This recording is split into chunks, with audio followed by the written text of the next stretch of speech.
Swift में पढ़े, चाहे इनोवा में पढ़े, चाहे क्रिस्टा में पढ़े, तुम्हारा दिमाग क्यों चल रहा है? तुम्हारे से पूछ के पढ़ेंगे। तुम गवर्नर हो, हर चीज का एक समय होता है, एक मुहूर्त होता है, समझ रहे हो? अब एक बात मुझे बताओ, मैं कहूं कि लंच के टाइम पर डिनर कर लो, डिनर के टाइम पर लंच कर लो, तो कर लोगे?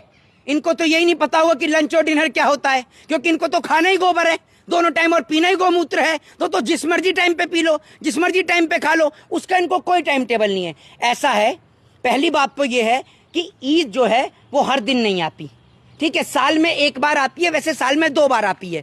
तो अगर मुस्लिम भाई 30 मिनट 35 मिनट के लिए रोड को बंद करके वहां पर नमाज अदा कर लेंगे तो उससे आपको क्या दिक्कत है?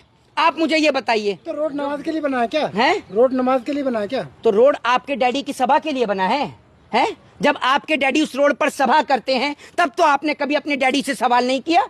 कभी सवाल किया है आपने? बताइए ना। अब तो इनका हाथ भी बड़ा टाइट हो गया। कभी आपने पूछा है कि जो चुनाव प्रचार करते हो आप, इतने बड़े बड़े भोंपू लगाते हो, जो हार्ट पेशेंट हैं या जिनको सांस की तकलीफ है या जो तमाम पेशेंट घर के अंदर पड़े हुए हैं, उनको कितनी तकलीफ होती है जब नेताजी की रैली निकलती है या मोदी जी का काफिला निकलता है तो रोड को जाम कर दिया जाता है, आधे घंटे पहले रोड को बंद कर दिया जाता है। तुम्हारे फूफा लगते हैं जो उनसे सवाल नहीं करते। आप तो पत्रकार हो, कभी पूछा है मोदी जी से ये सवाल?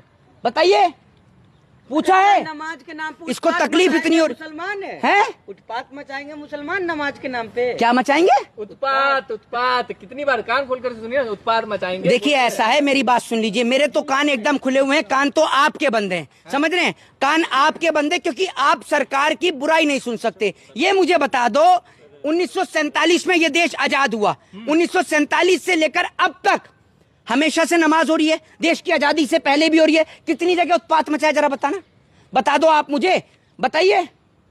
अरे बता दो भैया, ये खुद मुस्लिम है, वसीम रिजवी जैसा मुसलमान, यही बता दे भाई, बता दो वसीम रिजवी साहब, बताओ ना। इनकी तो आवाज ही नहीं निकल रही। सड़क जाम होगा कि नहीं होगा? ये मुझे बताओ कि जब इनकी रैलियां निकलती हैं तो सड़क जाम नहीं होता? या सारे नेता कार्यकर्ता सब मिस्टर इंडिया का चश्मा लगा लेते हैं कि अगर लाल रंग का चश्मा पहनोगे तो ही दिखाई देंगे क्योंकि मिस्टर इंडिया की घड़ी पहन रखी है ना? तब तो तुम्हारी आंख में मोतियाबिंद हो जाता होगा, तब तो तुम मोदी जी से सवाल ही नहीं कर सकते।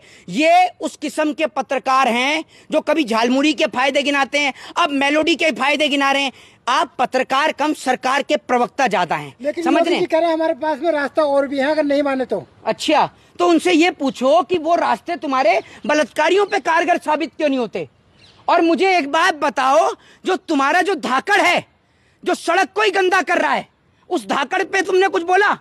मुझे ये बताओ, वो धाकड़ जो पूरी सड़क को गंदा कर रहा है, आप तो, नमाज तो एक धर्म का काम है, लेकिन वो धाकड़ जो सड़क को गंदा करने का काम कर रहा था,